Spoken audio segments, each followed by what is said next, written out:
नमस्कार दोस्तों, आप तो जानते ही हैं कि भारत की पवित्र भूमि अनादिकाल से अध्यात्म और रहस्यमयी साधनाओं का केंद्र रही है। यहाँ हर नदी, हर पर्वत, हर मंदिर और हर साधु अपनी गहराई में एक अद्वितीय कथा समेटे हुए है। इन्हीं में से दो पथ ऐसे हैं जो अपने अपने तरीकों से इस आध्यात्मिक परंपरा को आगे बढ़ाते हैं। वे है अघोरी बाबा और नागा साधु। इन दोनों साधु परंपराओं को देखकर एक सवाल हमारे मन में गूंजता है, सबसे शक्तिशाली कौन है? लेकिन इसका उत्तर उतना सरल नहीं है, क्योंकि ये दोनों ही अपने अपने क्षेत्रों में अतुलनीय और रहस्यमयी हैं। इनकी साधनाएं और शक्तियां न केवल भौतिकता के बंधन से परे हैं, बल्कि एक ऐसी प्रेरणा भी देती हैं जो हमारे भीतर के डर, घृणा और कमजोरियों से लड़ने का साहस प्रदान करती हैं। अघोरी बाबा शिव के प्रचंड स्वरूप काल भैरव के अनन्य उपासक हैं। उनकी साधना का मार्ग ऐसा है जो केवल एक बहादुर और दृढ़ निश्चयी व्यक्ति ही चुन सकता है। अघोरी बाबाओं का जीवन श्मशान की राख, मानव खोपड़ियों और मृत्यु के प्रतीकों से भरा हुआ है। उनके लिए मृत्यु कोई अंत नहीं, बल्कि जीवन के रहस्यों को समझने का एक नया द्वार है। वे मानते हैं कि जब तक आप अपने सबसे बड़े डर, मृत्यु को स्वीकार नहीं करते, तब तक आप जीवन की सच्चाई को नहीं समझ सकते। उनकी साधना का हर पहलू हमें इस बात का एहसास कराता है कि सच्ची शक्ति भौतिक चीज़ों में नहीं, बल्कि आत्मा के गहरे रहस्यों को समझने में है।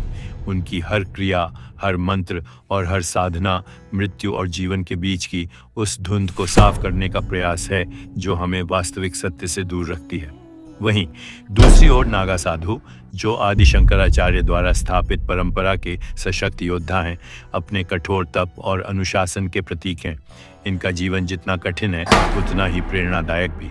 निर्वस्त्र रहकर वे यह संदेश देते हैं कि भौतिक वस्तुएं इंसान को परिभाषित नहीं करती। उनकी तपस्या, हिमालय की बर्फीली हवाओं को सहना और युद्ध कौशल में निपुणता, यह सब उनकी अदम्य इच्छा शक्ति और आत्मविश्वास का परिचायक है। नागा साधु न केवल साधना में निपुण हैं, बल्कि वे शस्त्र विद्या में भी माहिर हैं। इतिहास गवाह है कि जब जब धर्म पर संकट आया, तब नागा साधुओं ने अपनी तलवारें उठाईं और धर्म और संस्कृति की रक्षा की। उनकी गाथाएं उस समय से लेकर आज तक जीवित हैं, जब उन्होंने आक्रमणकारियों के खिलाफ अपनी सेना संगठित की और भारत की पवित्र भूमि को बचाने के लिए प्राणों की आहुति दी। इन दोनों परंपराओं की तुलना करना कठिन है। अघोरी बाबाओं की शक्ति भीतर की ओर केंद्रित है। वे आत्मा की गहराइयों में उतरते हैं, जहां जीवन और मृत्यु का भेद समाप्त हो जाता है। वे हमें सिखाते हैं कि असली शक्ति भय और घृणा से ऊपर उठने में है। दूसरी तरफ नागा साधु की शक्ति समाज और धर्म की रक्षा में निहित है। उनका हर कदम, हर साधना, हर शस्त्र चलाने की कला धर्म और सत्य की विजय के लिए होती है। जब हम इन दोनों परंपराओं को देखते हैं, तो ये समझ में आता है कि इनकी शक्ति केवल बाहरी या भीतरी नहीं है, बल्कि ये जीवन के गहरे अर्थ को समझने और धर्म की रक्षा करने की अदम्य इच्छा शक्ति का प्रतीक है। अघोरी बाबा जहाँ हमें ये सिखाते हैं कि आत्मज्ञान और आत्मा की शुद्धि से बड़ी कोई चीज़ नहीं है, वहीं नागा साधु हमें यह याद दिलाते हैं कि समाज और धर्म की रक्षा के लिए बाहरी साहस और अनुशासन भी उतना ही महत्वपूर्ण है। कौन सबसे शक्तिशाली है? यह सवाल इस बात पर निर्भर करता है कि आप किस शक्ति को अधिक महत्व देते हैं। अगर आप मानते हैं कि आत्मज्ञान और आत्मा की शुद्धि सबसे बड़ी शक्ति है, तो अघोरी बाबा आपकी प्रेरणा होंगे। लेकिन अगर आप मानते हैं कि धर्म और समाज की रक्षा के लिए साहस और अनुशासन सबसे बड़ी शक्ति है, तो नागा साधु आपके आदर्श होंगे।